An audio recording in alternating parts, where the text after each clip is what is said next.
ठीक है। तो naive Bayes classifier Bayes theorem पर आधारित है ये। एंड नेव इसलिए कहा गया क्योंकि ये एक्सपेक्ट करता है कि जो भी फीचर्स हैं डेटा के अंदर वो सब इंडिपेंडेंट होंगे। ये इसकी डिमांड है, इसकी रिक्वायरमेंट है। ठीक। और प्रोबेबिलिस्टिक मॉडल है, ज़्यादा कुछ इसमें लफड़े करने वाली बात नहीं है। कंडीशनल प्रोबेबिलिटी आप पढ़ चुके हो, वही फॉर्मूला ये अप्लाई करता है। बेस ने यही बनाया था। Likelihood, prior probability, evidence and post probability आप निकालने की कोशिश कर रहे हो।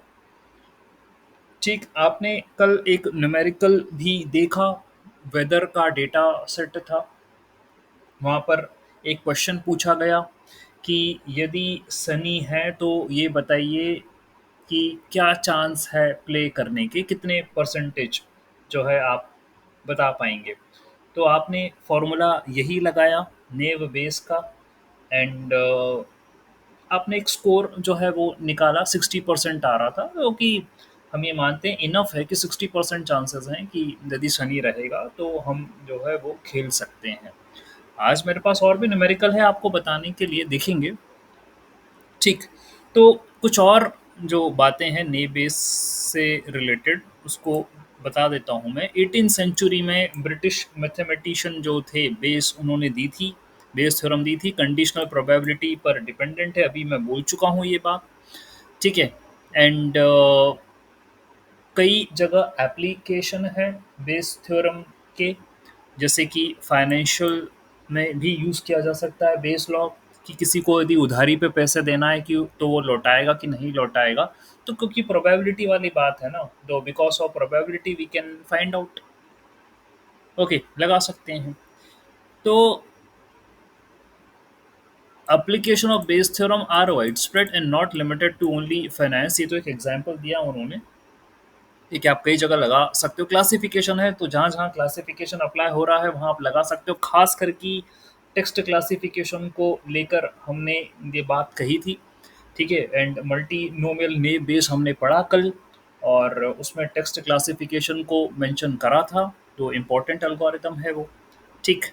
एंड यहाँ पर आप कुछ टर्म्स जैसे कि prior probability, posterior probability, likelihood and evidence, तो ये कुछ ऐसे टर्म्स हैं, मेंशन है। ये आप प्रोबेबिलिटी में पढ़ चुके भी हो पहले। एंड उसमें ये देखा था कि प्रायर इज द प्रोबेबिलिटी जब आपने किसी भी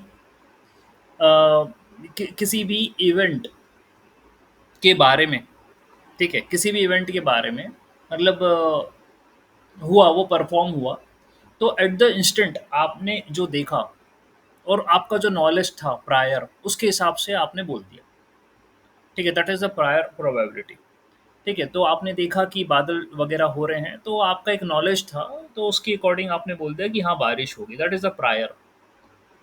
फिर उसके बाद है नेक्स्ट आपकी ठीक है, ये तो उस समय बोल दिया।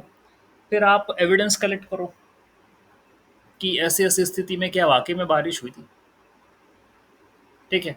तो वो एविडेंस कलेक्शन हो गया।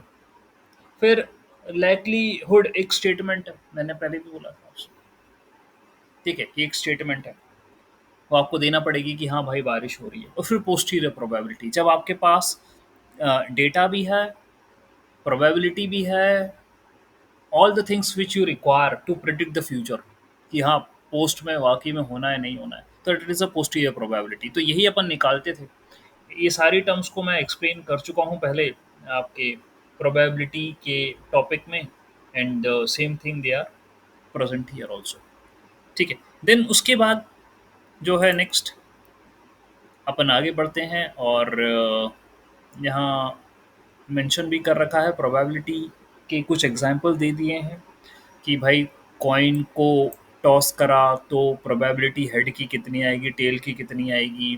मतलब प्रोबेबिलिटी और लाइक्लीहुड के बीच में भी डिफरेंस मेंशन कर रखा है कि लाइक्लीहुड का मतलब ये है कि भाई आपने कॉइन को 10 टाइम्स टॉस करा, 7 टाइम हेड आया, 3 टाइम टेल आया, तो लाइक्लीहुड जो है वो इस तरीके से लिखा जा रहा, 7 head 3 tail, where P is the probability of heads which we want to determine.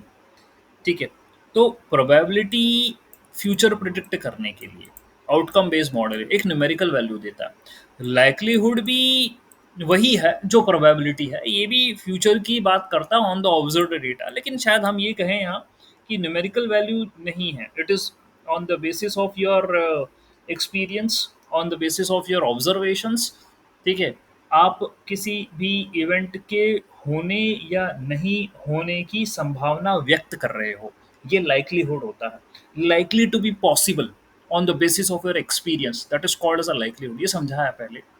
ठीक है, so not scientific. Alright, so इतनी बातें जो हैं अपनी हो चुकी हैं, इसमें एग्जांपल्स भी हैं मेरे नोट्स के अंदर। ठीक, तो नेम बेस्ड क्लासीफायर जैसे कि बात हुई, mainly use for text classification. ठीक, and one of the simple and the effective classification algorithm बता चुके हैं। प्रोबेबिलिस्टिक क्लासीफायर है। ठीक, एंड नेव का मतलब यही है जो मैंने क्लास की ओपनिंग में कहा, कल भी कहा, कि भाई सारे फीचर एक दूसरे से इंडिपेंडेंट है, यानी कि आप के पास एक फ्रूट है और आपको पता लगाना है कि ये कौन सा फ्रूट है, तो जैसे उसके 3 फीचर्स हैं आपके पास। ठीक है, that is colour shape and the taste. ठीक, ठीक है, तो जो है आप तीनों अलग अलग हैं, कलर का शेप से क्या लेना देना, शेप का टेस्ट से क्या लेना देना, तीनों इंडिपेंडेंट। फिर आपने यहाँ मेंशन करा कि यदि वो रेड है, स्फेरिकल है, स्वीट है, तो वो एप्पल होगा। तो बेस थ्योरम यहाँ पर जो है एप्लीकेबल है। ठीक है, फाइन। देन बेस थ्योरम ये वाला फॉर्मूला है। ठीक है, बता दिया पहले ही मैंने। ओके, तो ये आपकी जो है दैट इज लाइक्लीहुड, ये आपका प्रायर, ये आपका एविडेंस, और ये पोस्टीरियर, अपन ये निकालते हैं पोस्टीरियर। ठीक है, फाइन, ये वाली चीज़ है। So working with the naive Bayes, हमने ये काम कर लिया वेदर डेटा सेट के ऊपर। ठीक है, एंड देन इसी तरीके से यहाँ पर भी मेंशन किया गया है डेटा के बारे में। ठीक, देख लेते हैं। प्रोसेस कन्वर्ट फ्रीक्वेंसी टेबल में डेटा को, लाइक्लीहुड जनरेट करें और बेस थ्योरम लगाएं, ये स्टेप्स रहेंगी। प्रॉब्लम यहाँ पर दे दी वेदर द वेदर आपकी सनी है तो प्लेयर को खेलना है कि नहीं खेलना, कल का ही प्रॉब्लम है।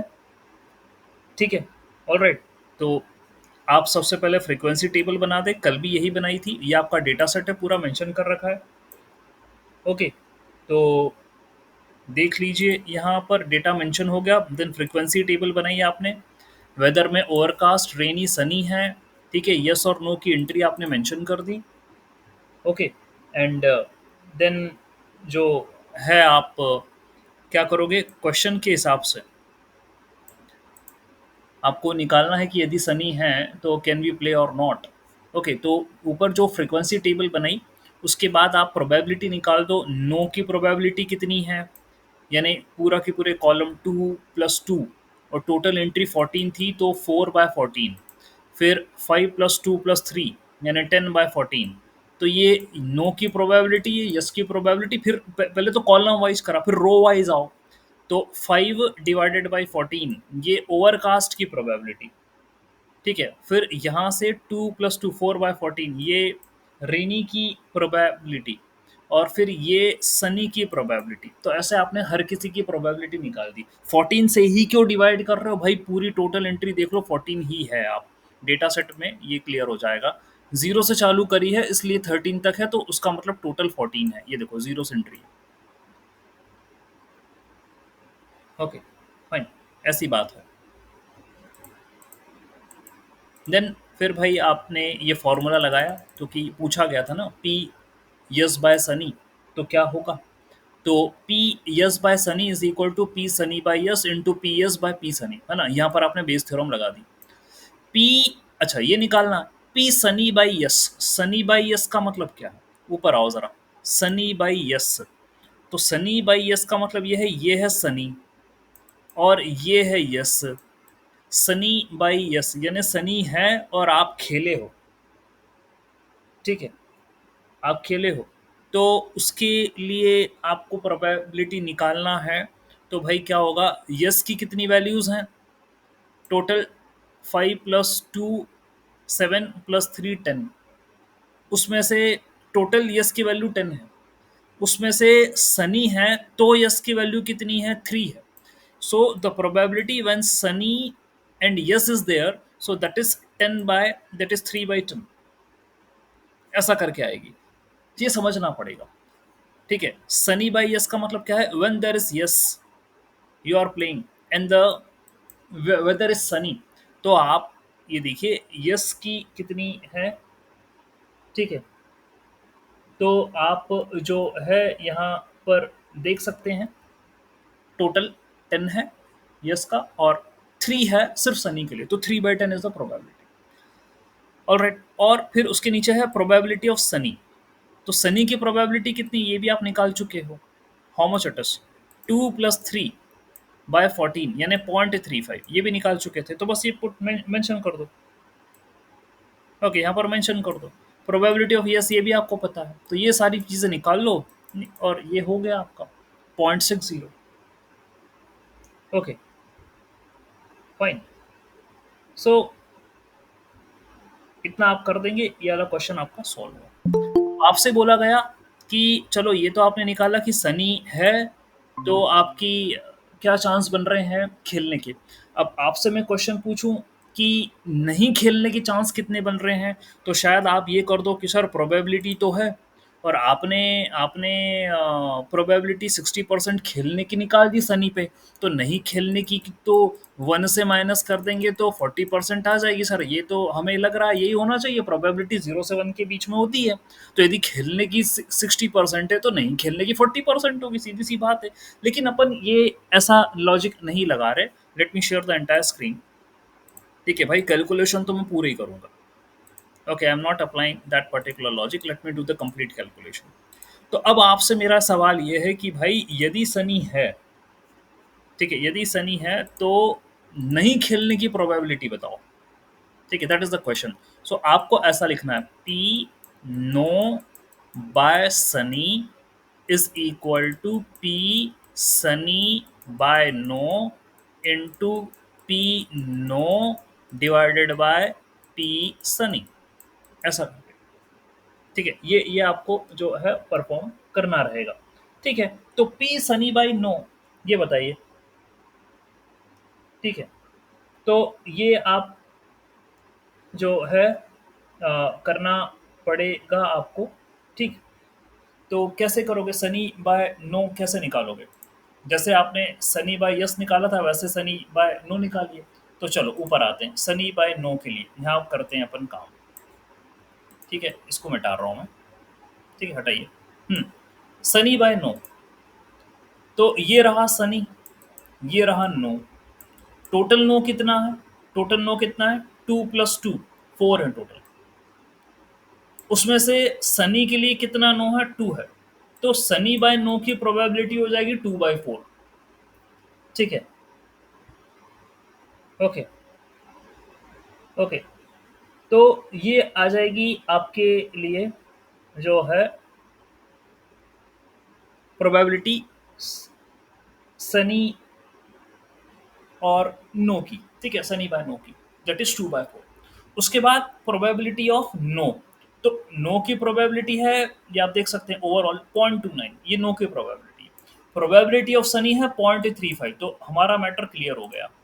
हमें लिखना है 2/4 यानी 1/2 यानी 0.5, तो 0.5 into probability of no, probability of no निकाल चुके हैं यहाँ से, कितनी थी ये 0.29, ठीक है, 0.29 डिवाइडेड बाय, आपको करना है क्या, just this thing, divided by probability of Sunny, that is 0.35 है, ठीक है, तो इससे आपको डिवाइड करनी है, ठीक है, तो आपका आंसर आ जाएगा। और यहाँ मेरे पास यदि शीट में अवेलेबल है तो मैं बता देता हूँ आपको, the answer is coming to be like 0.41, ये आ रहा है आंसर,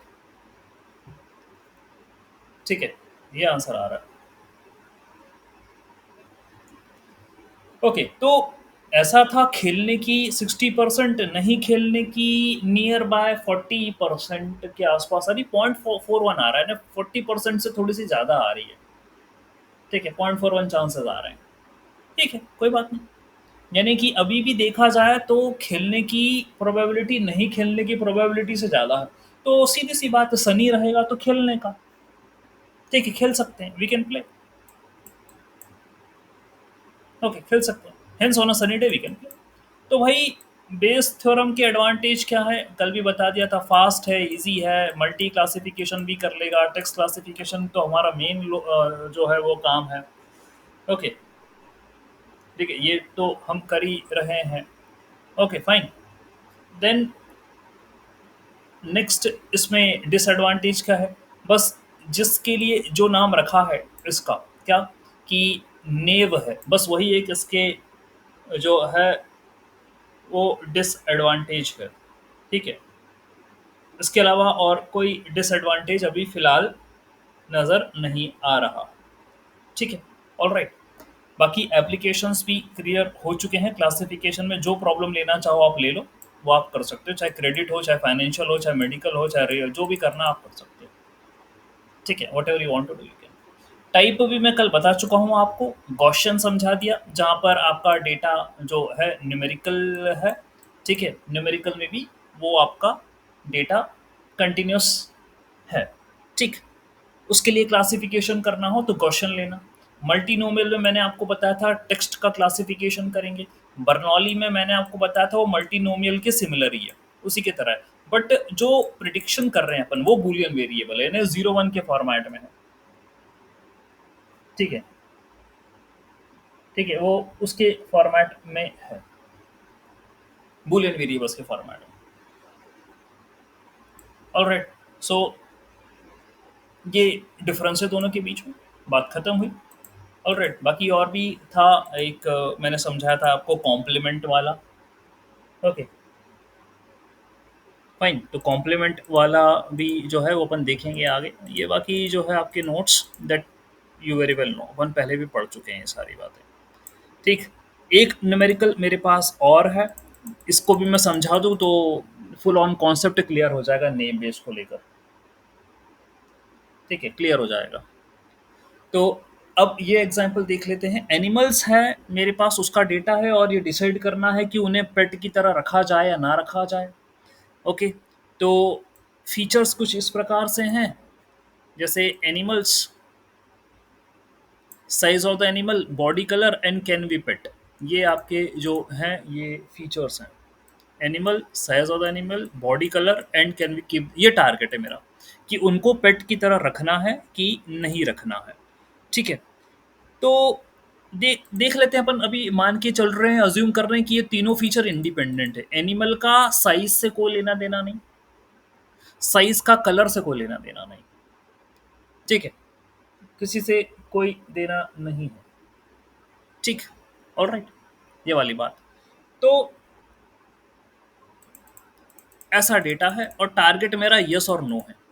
ओके, तो वही काम करते हैं, आप फ्रीक्वेंसी टेबल बना लीजिए, पहली स्टेप यही होगी, to make a frequency table. ठीक है, करते हैं, देखो, फ्रीक्वेंसी टेबल आपको बनाना है हर एक फीचर की। तो पहले मैंने एनिमल्स की फ्रीक्वेंसी टेबल बनाई, एनिमल वाले कॉलम की। ठीक है, इसकी जो है मैंने फ्रीक्वेंसी टेबल बनाई, इसमें वही यस और नो लिखा, प्रोबेबिलिटी निकाली, यस की, नो की प्रोबेबिलिटी निकाली। ठीक है, तो डॉग में 4 टाइम्स यस आ रहा है, 1 टाइम नो आ रहा है, रैट में 1 एंड नो, एंड काउ में 3 ऐसा आ रहा है। ठीक है, तो इनकी रिस्पेक्टिव प्रोबेबिलिटी निकाल दी। 8 से मैं क्यों डिवाइड कर रहा हूँ, आपको पता है कि भाई जो मेरे पास एंट्री होगी टोटल, ठीक है, how many entries I am having here for the data. ठीक है, दैट इज ये 13 कर रहा है, और मेरे पास टोटल 14 एंट्रीज हैं, टोटल 14 एंट्रीज हैं। मैं सिर्फ अभी एनिमल वाला कॉलम लेकर चल रहा हूँ, टोटल 14 एंट्रीज आ रहे हैं, एनिमल वाला कॉलम लेकर चल रहा हूँ। एंड देन उसके बाद यदि यहाँ पर देखें, यहाँ पर 8 से डिवाइड कर रहा है वो, और यहाँ पर 6 से डिवाइड कर रहा है, टोटल 14 है। तो सीधी सी बात है कि जो यस हैं वो 8 हैं, और जो नो है वो 6 है। ठीक है, ऐसा काम कर। अब आपको जो मैंने प्रीवियस वेदर वाला एग्जाम्पल पढ़ाया ना, चाहो तो वो लगाना तो वो भी लगा सकते, कोई इशू नहीं है। You can make such kind of table, वो भी बना सकते थे। ठीक है, कोई इशू नहीं है, और आप इसको भी फॉलो कर रहे हो तो कोई इशू नहीं है। अब यहाँ पर मैंने पहले यस और नो इस इनकी प्रोबेबिलिटी, यानी देखो 8 यस है मेरे पास टोटल में, और 6 नो है मेरे पास टोटल में। डॉग को पेट रखने की, डॉग को पेट रखने की 4 बार कहा गया कि रख सकते हैं, और 1 टाइम कहा गया कि नहीं रख सकते हैं। अब देख लो, डेटा में चेक करना हो तो कर लेना, कोई इशू नहीं है। ये देखो, ये है डॉग, डॉग को पेट रखना यस, नहीं रखना नो, फिर रखना है यस, रखना है यस। ठीक है, ऐसे आप देखेंगे तो 4 टाइम्स निकल जाएगा, डॉग को रखना है यस। ठीक है, तो 4 बार यस निकल गया, 1 बार नो निकला है। ठीक है, तो आपने मेंशन करा है। दूसरे एनिमल्स का भी ऐसे ही करो। राइट को रखना है क्या 1/8, एक एक रख सकते हैं, 3/6 नहीं रख सकते। काऊ को रख सकते हैं क्या 3/8, 2/6। इस तरीके से जो है आपके पास आई है वैल्यूज। ओके, ठीक, फाइन। तो ये जो है आपके पास निकाल लिया सिर्फ एनिमल्स का। अब दूसरे फीचर का भी निकालो, उसके लिए भी करना पड़ेगा आपको सॉल्व। साइज ऑफ एनिमल वहाँ भी यही है, यस और नो, यस और नो, रख सकते हैं नहीं रख सकते कर लो। फिर आपको एक और बॉडी कलर क्या भी निकाल लो, इसके करस्पॉन्डिंग में निकाल लो, रख सकते हैं नहीं रख सकते, क्या करना है करो। Okay, so we need, we also need the probabilities of P Y. तो वाई की प्रोबेबिलिटी भाई जो है, और नो की प्रोबेबिलिटी, दैट इज 8/14 एंड 6/14। ठीक है, ये आपको जो है वो पता है, वाई की प्रोबेबिलिटी और नो की प्रोबेबिलिटी। ठीक है, देख लो आप 8/14 एंड 6/14 इनकी प्रोबेबिलिटी। ठीक है, ये भी निकाल दी। अब आपसे क्वेश्चन पूछा गया कि यदि यदि एनिमल काऊ है, मीडियम साइज का है, ब्लैक कलर का है, तो उसको पेट बना के रखोगे कि नहीं रखोगे? ये आपसे सवाल पूछा गया, उसकी क्या संभावना है, can you make that as a pet और नॉट? आप बोलोगे सर पहले तो चलो ठीक है, आसान क्वेश्चन था वेदर वाला, अब तो 3 फीचर दे दिए। 3 फीचर में आपने बोला कि टेस्ट में आपसे कहा गया कि काऊ, मीडियम और ब्लैक, इसको रखना है कि नहीं रखना है। तो सर ये तो भाई ऐसा है, हम न्यूमेरिकल कुछ ऐसे करते हैं, प्रोबेबिलिटी ऑफ जो है आपको ये डेटा दिया, आपको निकालना है यस, उसको रखना है कि नहीं रखना है यस, और यहाँ पर आपको सब सारी चीज़ें इंक्लूड करना है कि कंडीशन क्या है, काऊ है, मीडियम साइज का है, ब्लैक कलर का है, ये करना है। ठीक है, that's what you have to do, fine. तो फिर ऐसी स्थिति में आपको कैसे बेस थ्योरम लगाना है, how we are going to work. ठीक, तो ये देखना पड़ेगा, यानी P yes by this, this equal to P C M B by yes into P yes divided by P C M B. ये तो फॉर्मूला होता है बेस का, है ना, ये फॉर्मूला होता है। यानी कि आप जो है पहले यस बाय ये लिखो, फिर दिस बाय यस लिखो, इनटू पी एस लिखो, डिवाइडेड बाय ये पूरा। ठीक है, ऐसे करो, ये फॉर्मूला होता है। अब सर ये सी एम बी मतलब ये कैसे निकालेंगे, काऊ, मीडियम और ब्लैक, ये कैसे निकालेंगे अपन? ठीक है, चलो देखते हैं, आसान है। ठीक है, लेट्स लेट्स अंडरस्टैंड। ऐसा ये स्थिति बन रही है कि एनिमल काऊ है, यस, साइज है मीडियम, यस, कलर है black, yes, into probability of yes divided by probability of test. तो टेस्ट यही है, cow, medium, black, that is the test. Okay, ठीक। तो भाई आपको ये पता करना है, ठीक। तो काऊ है, यस है, तो भाई इसकी प्रोबेबिलिटी तो अपन टेबल से निकाल लें। काऊ है और यस है, उसकी क्या प्रोबेबिलिटी है? काऊ और यस की, ये देखो काऊ है और यस है, 3/8 यस की प्रोबेबिलिटी है, लिख दो 3/8 डॉट। उसके बाद भाई मीडियम साइज का काऊ मीडियम है, और मीडियम है उसकी प्रोबेबिलिटी कितनी है यस की? 2/8, ये भी लिख दो 2/8 मल्टीप्लाई। फिर ब्लैक कलर की काऊ है, उसके लिए यस है 3/8, तो ये भी लिख दो 3/8 डॉट। तो ये तो आपने क्या परफॉर्म करा अभी, what you did so far, अभी आपने ये परफॉर्म करा, ये एनिमल काउ, इसका यस की, साइज मीडियम की, कलर ब्लैक की, ये करा आपने।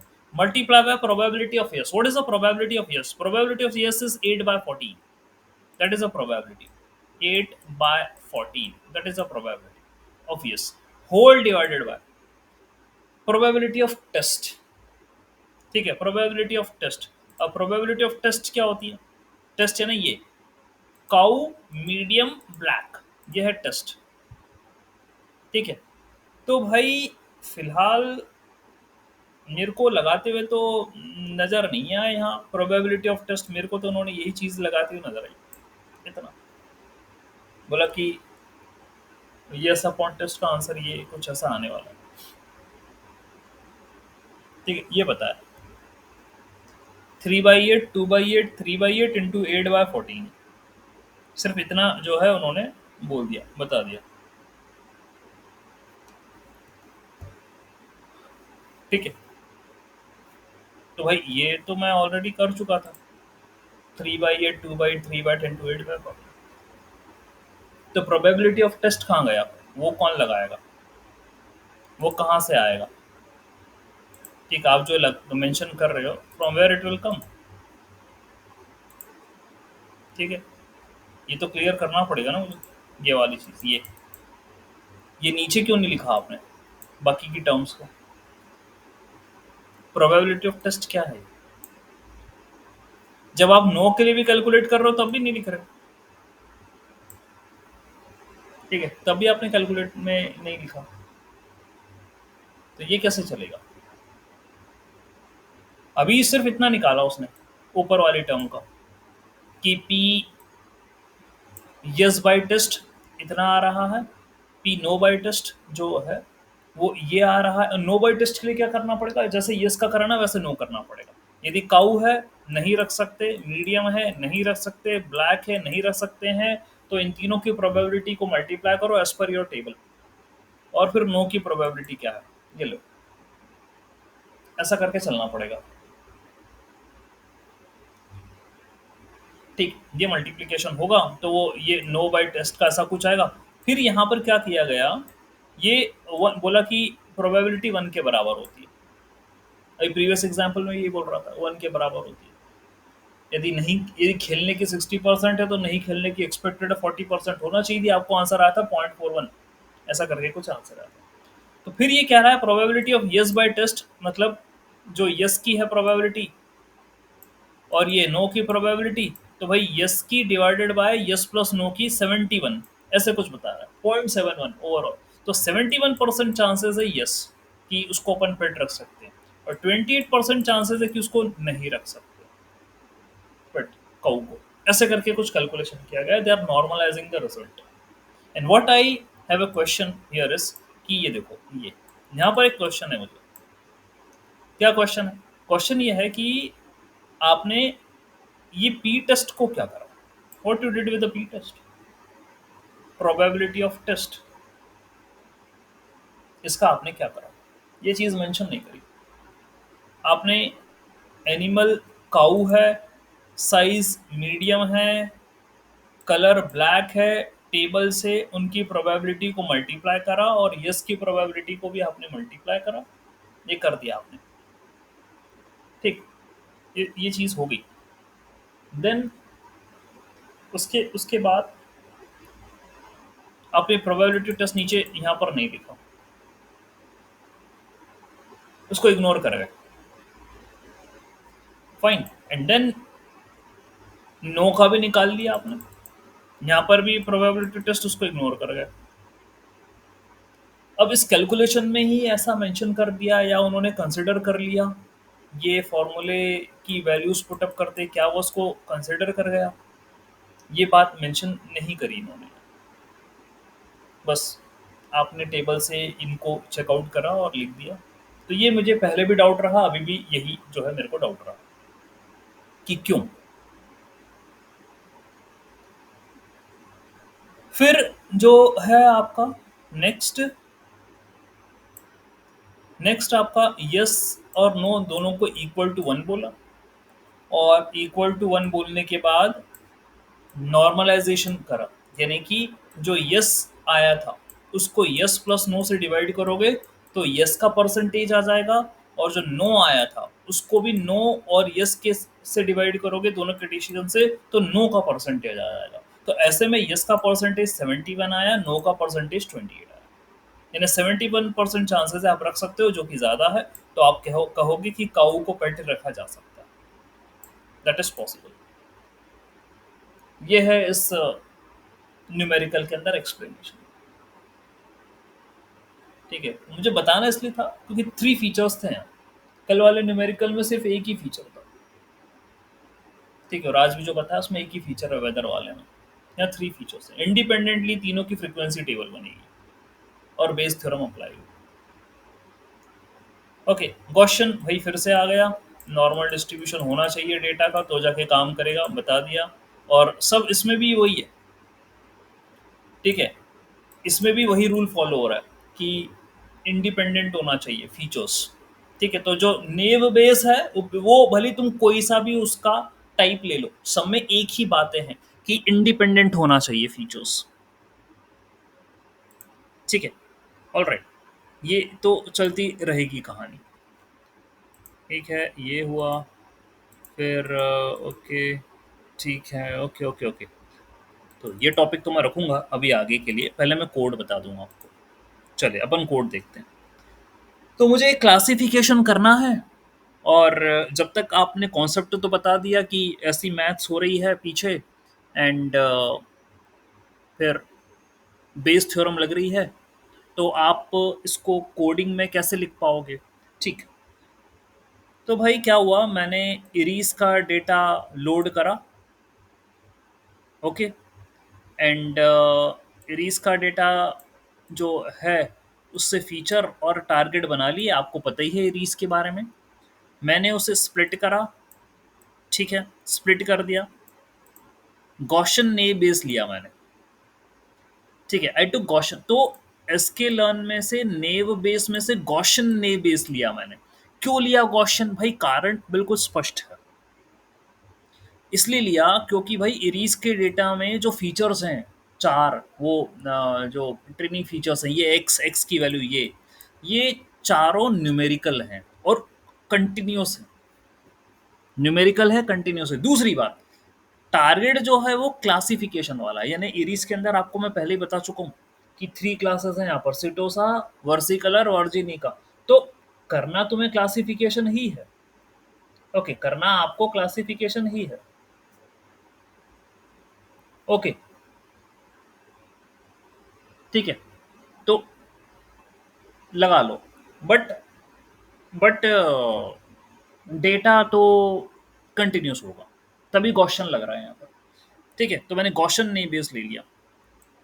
ऑल राइट, और उसको ट्रेन कर दिया, एक्स ट्रेन वाई ट्रेन को ट्रेन कर दिया, उससे प्रिडिक्शन करवा दिया और रिजल्ट प्रिंट कर दिए, एक्यूरेसी प्रिंट करवा दी, 95% एक्यूरेसी आई। ओके, एक्यूरेसी प्रिंट करवा दी। ठीक है, 95% आ गई, और बात खत्म हुई। इस तरीके से आप गॉशन लगा सकते हो। फिर ब्रेस्ट कैंसर का डेटा है। ठीक है, ब्रेस्ट कैंसर का डेटा, इसमें भी फीचर्स में जो है न्यूमेरिकल है फीचर्स। टारगेट क्लासीफायर है कि कैंसर है या कैंसर नहीं। ठीक है, यहां पर भी आपने क्वेश्चन लगाया, ओके, यहाँ पर भी क्वेश्चन लगाया आपने, ट्रेन करा, प्रिडिक्शन करा, एक्यूरेसी निकाली 94%। ठीक है, तो यदि न्यूमेरिकल डेटा हो कुछ इस तरीके से, फाइन, वहां पर गॉसियन एप्लीकेबल है, टास्क क्लासिफिकेशन ही होगा। ठीक है, ये मान के चलिए वाई है, यहाँ पर आपने सिटोसा, वर्सिकलर, वर्जिनी का लिखा है, यहाँ पर आपके पास X one, X two, X three, X four, ये चार फीचर्स हैं।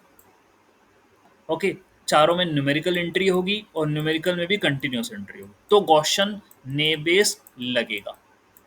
अब अगले कोड के अंदर मैंने व्यवस्था चेंज करी।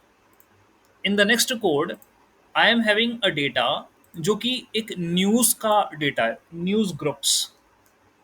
ठीक है, न्यूज का डेटा है। ठीक है, फाइन। तो इस न्यूज के डेटा में मैं आपको दिखा भी दूंगा कि क्या परफॉर्म कर रहे हैं। Let me pick up this code, इसको अलग से मैं पिकअप करता हूँ। ठीक है, कंट्रोल सी। अब यहाँ पर जो फीचर्स है, ट्रेनिंग फीचर्स, वो न्यूमेरिकल वाले नहीं हैं जो गॉसियन लगा रहे थे। ठीक है, दे आर नॉट न्यूमेरिकल। ठीक है, अब जो है यहाँ, डेटा को लोड करो, उसके बाद पता चलेगा कि डेटा दिख कैसा रहा है। ठीक है, मैंने डेटा को लोड करा। ठीक है, डेटा को लोड करने के बाद मैं इसका एक्स और वाई बना लेता हूँ। ठीक है, तो एक्स और वाई कुछ इस तरीके से दिखेगा, ये रहा एक्स एंड वाई। ठीक है, control C, let me put it here. Okay, ये एक्स और वाई हो गया। Let me run it. X और वाई को मैं प्रिंट करवाता हूँ, ये रहा एक्स। ये देखिए, ये न्यूज़ है, यानी सीधी सीधी बात है, डेटा टेक्स्ट। ठीक है, this is your text data. Okay, fine. And target भी देख लो, टारगेट क्या है, दिस इज द टारगेट।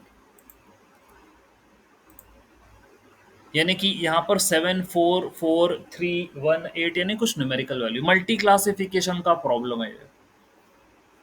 तो ये आपने जब देखा एक्स, तो इसमें आपको पता लगा कि यार ये तो मतलब ये न्यूज़ लिखी है।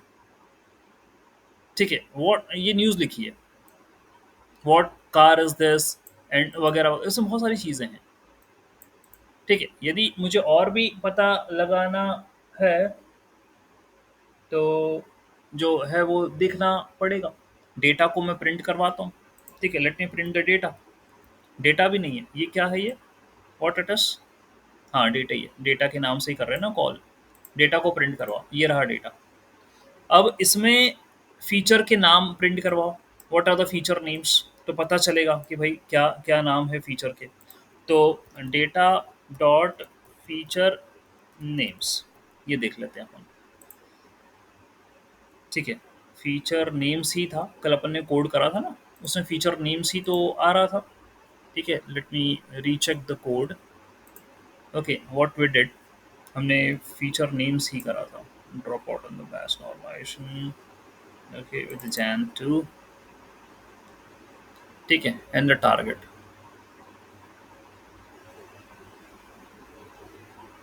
ओके, तो देख लेते हैं क्या है।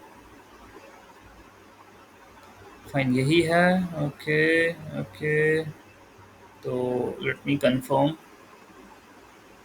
ठीक है, ओके, ये रहा फीचर नेम्स ना, फीचर नेम्स ही तो था। ठीक है, फीचर नेम्स यही लिखा है मैंने, but it is not printing the feature names currently. ये फीचर नेम्स प्रिंट नहीं कर रहा, बल्कि फीचर नेम से प्रिंट कर देना चाहिए था। Okay, but it is not printing the feature names. शायद हो सकता है कि कुछ इशू हो। ठीक है, यहाँ पर फीचर नेम से प्रिंट नहीं करा कि क्या फीचर्स है, लेकिन एक बात हम समझ गए हैं कि ये टेक्स्ट है, फीचर में ऐसा होगा। ठीक है, it will look like this. Okay, data ऐसा होगा, टेक्स्ट एंड टारगेट।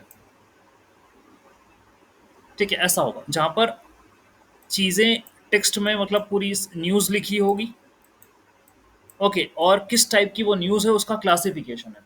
स्पोर्ट्स की न्यूज़ है, या पॉलिटिक्स की न्यूज़ है, या किसी और चीज़ की न्यूज़ है, मुझे लग रहा है ये उस तरीके का क्लासिफिकेशन है।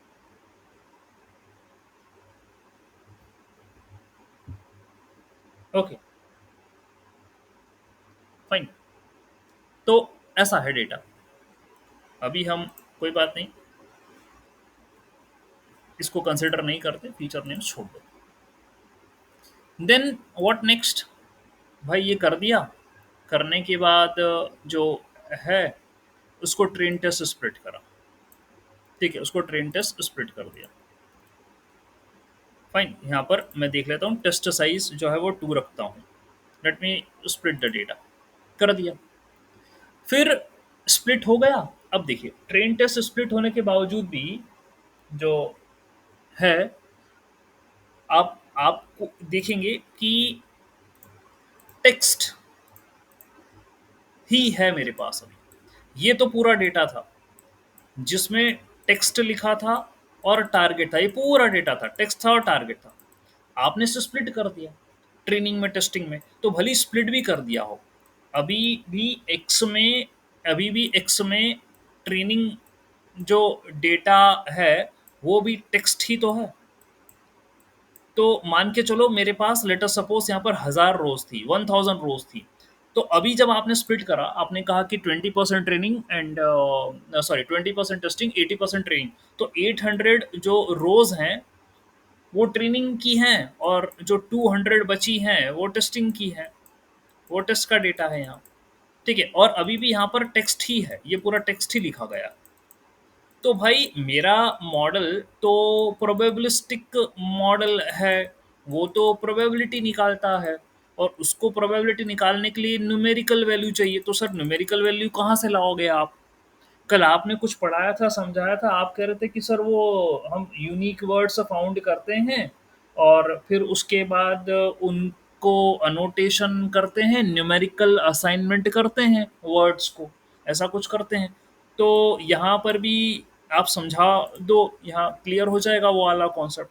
तो क्या करा, इस कोड में एक पाइपलाइन बनाई है मैंने, count vectorizer and multinomial name. That means I need to use multinomial obviously ना, मुझे क्लासिफिकेशन करना है तो मेरे को मल्टीनोमियल यूज करना है।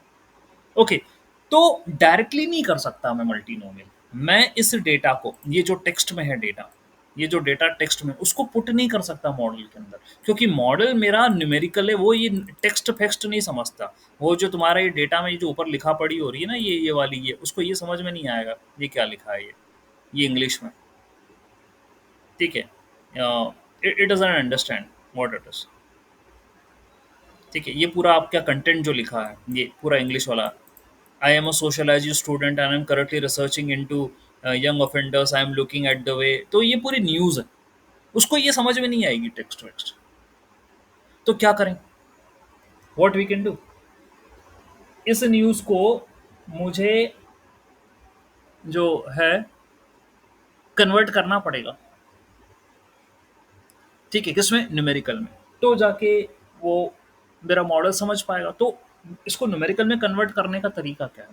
न्यूमेरिकल में कन्वर्ट करने करने का एक तरीका है, I am using count vectorizer here. आप देखेंगे count vectorizer, it is a feature extraction dot text, it's a feature extraction technique. ठीक है, काउंट वेक्टराइजर। काउंट वेक्टराइजर का मतलब क्या है? It will convert your text into vector, vector format में convert करेगा। वेक्टर फॉर्मेट का मतलब क्या है, जो मैंने कल बताया था आपको, वही चीज़ ये परफॉर्म करेगा। यानी ये पूरे डॉक्यूमेंट में, यानी कि ये जितनी भी न्यूज़ है, मतलब जो आपका पूरा डेटा है ना, उसमें सारी लाइनें लिखी है ना, उसमें सारे जो टेक्स्ट लिखा है ना, पूरे डॉक्यूमेंट में जो कंप्लीट टेक्स्ट है, उसमें उसमें ये यूनिक वर्ड्स ये आइडेंटिफाई करेगा।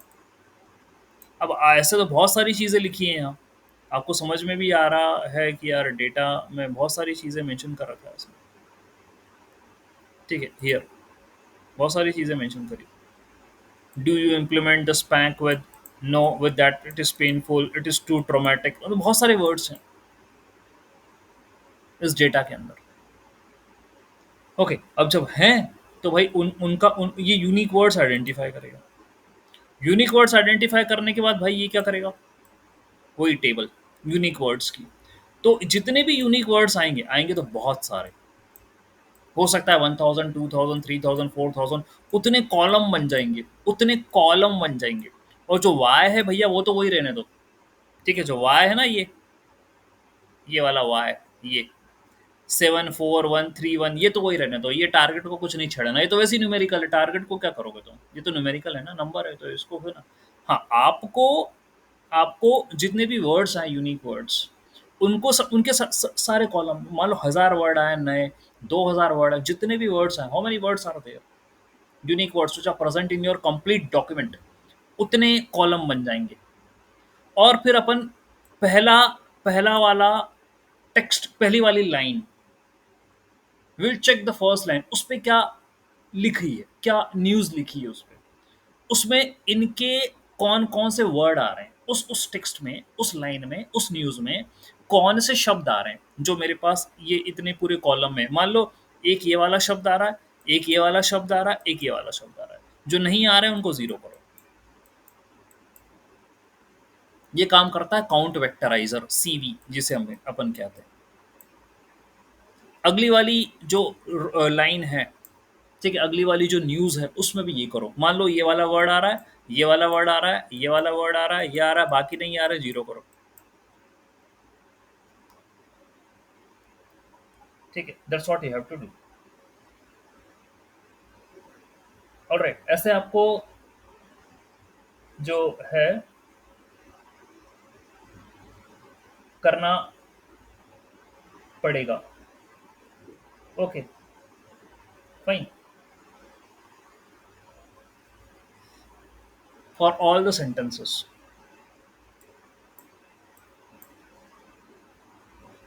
ठीक है, ये करना रहेगा।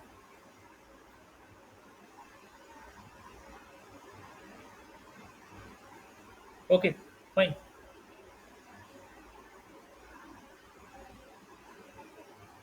ठीक, तो एक बार जब ये 01 में कन्वर्ट हो गया, नंबर में कन्वर्ट हो गया, अब ये अप्लाई किया जा सकता है किसमें, प्रोबेबिलिटी के अंदर, यू कैन अप्लाई इट।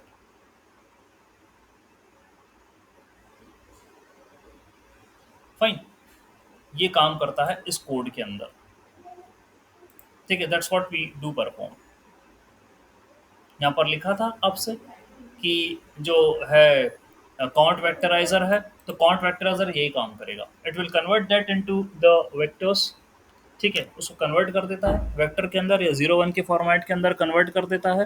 ठीक है, बाद में आप मल्टीनोमियल लगा दो उस पर, you can apply the multinomial in it. ठीक है, तो मल्टीनोमियल आप पहले वेक्टर में कन्वर्ट करो, फिर मल्टीनोमियल एल्गोरिथम लगा दो, मॉडल डॉट फिट।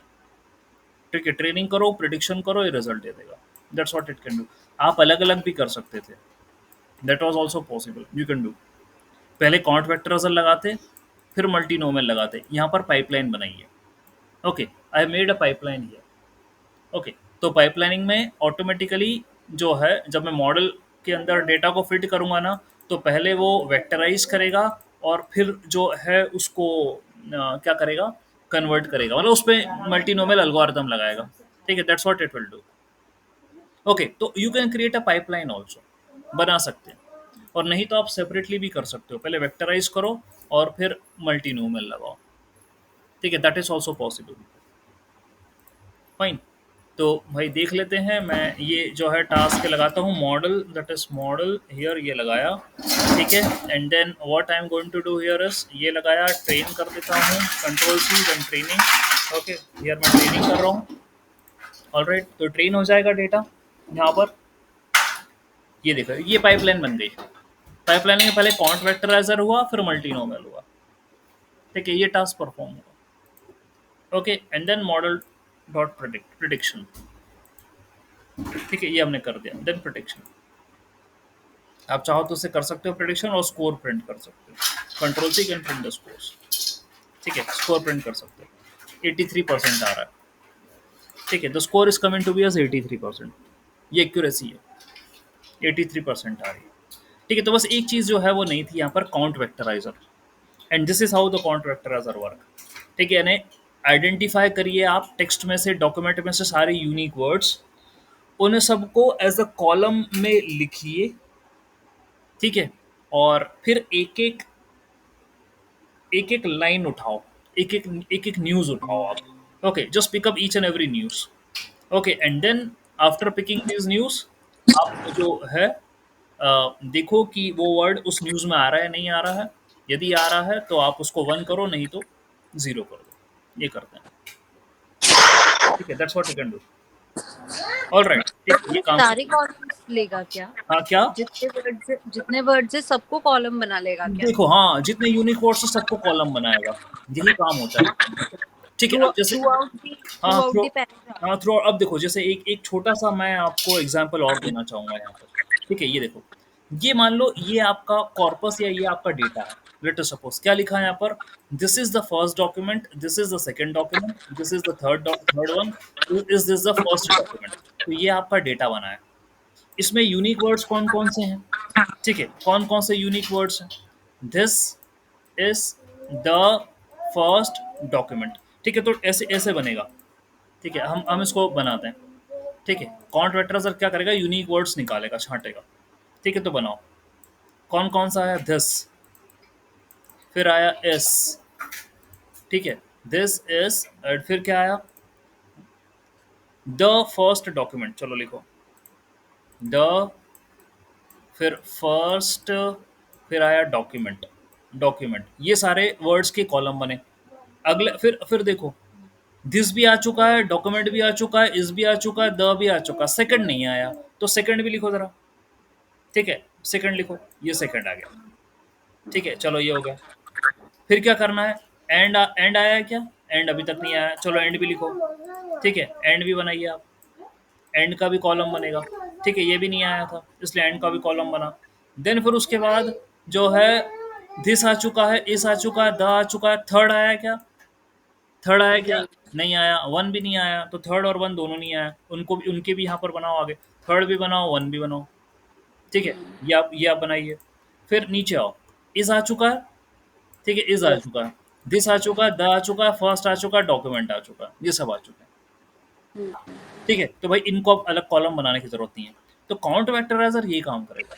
ठीक है, वो आइडेंटिफाई करेगा कौन कौन से हैं। ठीक है, तो अब देखो यहाँ पर, ये वोकेबुलरी बना दी उसने। देखो, मैं आपको समझा दूँ। देखो, ये डेटा था, आप आपने काउंट वेक्टराइजर इनिशियलाइज करा और ये डेटा उठा के किसमें दे दिया, काउंट वेक्टराइजर में। ये पूरा की पूरा जो कॉर्पस है ना, ये इसमें दे दिया, काउंट वेक्टराइजर में सबमिट कर दिया। तो उसने जो एक्स बनाया, ये देखो, उसने जो एक्स बनाया। ठीक है, इसको भी प्रिंट करता हूँ मैं, एक मिनट रुको जरा। प्रिंट एक्स क्या बना रहा है वो, ये भी देख लेते हैं अपन। Print x. ठीक है, वैसे वो यहाँ पर नाम प्रिंट कर रहा है, मतलब कौन कौन से फीचर बने ना उनके नाम प्रिंट कर रहा है। तो ये देखिए, ये रही vocabulary, and document first is one, second the, this, third and this. ये बनाए थे मैंने, ये बनाए थे, this is the first document, second, third, वही तो बनाए थे। वो उसने भी यही बनाया यहाँ पर। यही वोकेबलरी, ये यूनिक वर्ड्स है, मतलब वो आइडेंटिफाई कर रहा है कि आपके कॉर्पस में यूनिक वर्ड्स कौन से हैं। बस वही वही उन्हीं की वोकेबलरी बना रहा है। और इन्हीं को वो कॉलम में लिख देगा, इन्हीं को कॉलम में लिख देगा। ठीक है, और फिर देखो, टोकन काउंट करेगा फिर ये। अब देखो एक मिनट, हाँ, ये कैसे बनेगा, देखो ये कैसे बन रहा है, लेट्स सी। अब मान लो आपको ट्रेनिंग करना है, यानी ये डेटा उठा के किसको देना है, नेव बेस को देना है। ठीक है, तो पहले इसको कन्वर्ट करना पड़ेगा न्यूमेरिक में। न्यूमेरिक में कैसे कन्वर्ट करा, देखो, इनका इनवर्ड्स, ये यूनिक वर्ड्स है ना, इनके कॉलम बना दिए उसने। ठीक है, कॉलम बना दिए, ये रहे, ये कॉलम्स है, ये कॉलम बन गए उनके। अब देखो, दिस कहाँ है, दिस, यहाँ पर दिस कहाँ आ रहा है, आखिरी में, सबसे लास्ट में आ रहा है, ये लो, वन कर दिया।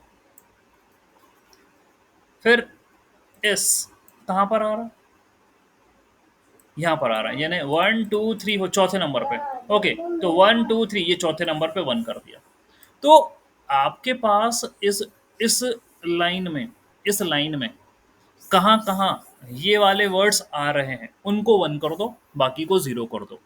और इसी तरीके से ये पूरा बना हुआ है। ठीक है, इसी पूरे तरीके से ये पूरा बना हुआ है। ठीक है, ये समझ में आया आपको how count vectorizer work? Count vectorizer समझ में आया आपको? ठीक है, Yes. Okay, Yes, sir. Yes, sir. Is it understood? This is how count vectorizer is done. Yes, sir. Corpus में वो स्पेशल कैरेक्टर है, सो वो कैसे फिल्टर हाँ करेगा? Sir, doesn't matter special character. इस पे ये तो सर मैंने आपसे कल भी कहा था ड्यूरिंग प्री हाँ, प्रोसेसिंग, हाँ, है ना, we will remove the special character, we have to only consider that the words, special characters are not considered, sir, because our model will consider the words only. Okay, so that's what we have to do. And so let me run this thing, let me run this code. Okay, I'm going to get only the feature names. That's what I'm going to consider. I'm just going to consider the feature names. Okay, sir, so only these words, that's what I need to consider. Okay, so that's what I need to consider. ठीक है, तो मैंने x भी print कर दिया। X जो आया है वो सर ये अनोटेशंस है, ये अनोटेशंस है, दीज आर द अनोटेशंस। ये एक्स आया है जो ये जो प्रिंट करा है ना, वेक्टराइज करा है मैंने, I vectorize each and every word. ठीक है, ये अनोटेशंस है सबके। ओके, जो पहली वाली लाइन है मतलब उसमें करा 08 03 06 02 01 इस तरीके से, फिर 18 13 16 11 ऐसा करके। Okay, so these are the annotations, these are the annotations. Ultimately मुझे तो खास ये बताना था आपको कि यूनिक वर्ड आइडेंटिफाई करो, उनको कॉलम में बनाओ, और हर एक सेंटेंस को देखो जहां वो वर्ड आ रहा है बस उसकी जगह 1 कर दो, बाकियों की जगह 0 कर दो। अब ये कन्वर्ट हो गया काउंट वेक्टराइजर में, उठा के इसको दे देना आप किसमें, जो है इसमें व्हाट, मल्टीनोमियल नेम बेस में, ये क्लासिफिकेशन कर देगा। There is one more approach, उसको समझाने में थोड़ा सा टाइम लगेगा, that is TF-IDF, term frequency inverse document frequency. ये मैंने आपको काउंट वेक्टराइजर समझाया, CV। There is one more technique to convert the words into vectors. ठीक है, ये भी एक टेक्निक यूज होती है, ज्यादा यूज होती है, TF-IDF वेक्टराइजर, ये भी वैसे ही काम कर रहा है। ठीक है, ये देखो, ये भी न्यूमेरिकल में कन्वर्ट करता है वर्ड्स को, लेकिन इसकी एक अप्रोच थोड़ी सी अलग है, वो कल देखेंगे अपन। Will study tomorrow, will check the approach, इसको भी मुझे बताना है TF-IDF vectorizer. Okay, that we will see in the tomorrow class. Okay, तो ये काउंट वेक्टराइजर मुझे बताना था। Alright, TF-IDF is also one of the important technique that will see tomorrow.